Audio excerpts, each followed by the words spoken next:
Elle compromet les perspectives. The rise of extremist settler violence is inflicting immense suffering on Palestinians. It undermines prospects for lasting peace and could further aggravate regional instability and stability. That's why I support sanctioning those involved in attacks in the West Bank. They must be held accountable. This violence has nothing to do with the fight against Hamas and must stop. Let's now bring in Nizar Farsakh, who's the Lecturer of International Affairs at George Washington University. So, Nizar, good to have you in the programme. So, you saw there from the EU chief, Ursula von der Leyen, who says the violence, settler violence, has to stop. But what effect can EU sanctions actually have? Thank you for having me. I think the way they are set up now, they could do very little. However, there's a lot of things that the EU could do that would actually clamp down on that violence.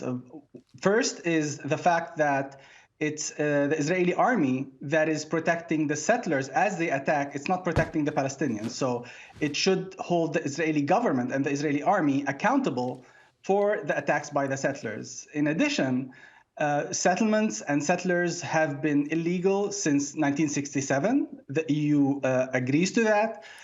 In addition to that, they have been a problem for the two-state solution. The EU also, its professed position is that the two-state solution is the solution for peace, and yet they are not taking steps that would actually make a difference in ensuring that the two-state solution is still possible. Well, exactly. I mean, as you say, we're just hearing now that 1,700 more housing units are going to be built to Jerusalem, which, as you say, is in violation of international law. So how do you get Israel to abide by it? They surely don't want to. Correct. The EU is, in fact, contrary to popular belief, the EU is the main trading partner for Israel.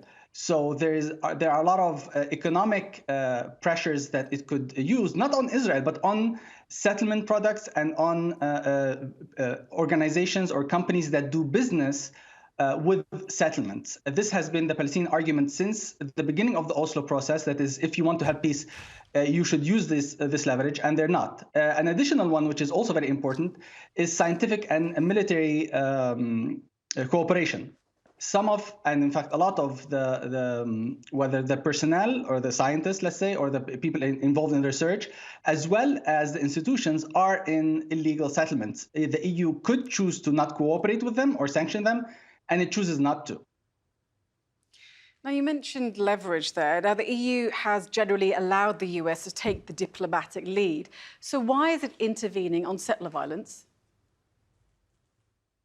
So now it's telling because there has been over 20,000 Palestinian deaths.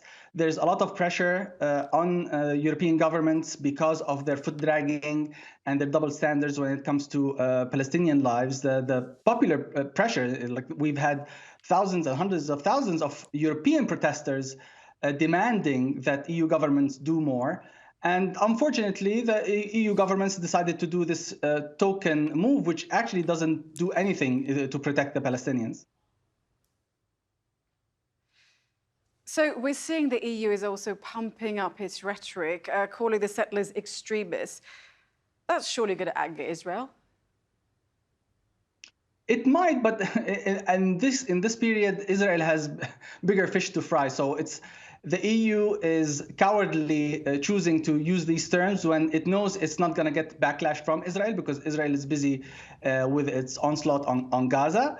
Again, it is very offensive and very disheartening to see the EU try to throw this bone at the Palestinians and the pro-Palestine communities across the globe. When, in fact, there are a lot of things that European governments could do to actually save Palestinian lives, and they're choosing not to do that. Well, you said it, bigger fish to fry, the EU's problem, perhaps, in a nutshell. Nizar Farsakh, thank you so much for joining us on the programme tonight. Thank you for having me.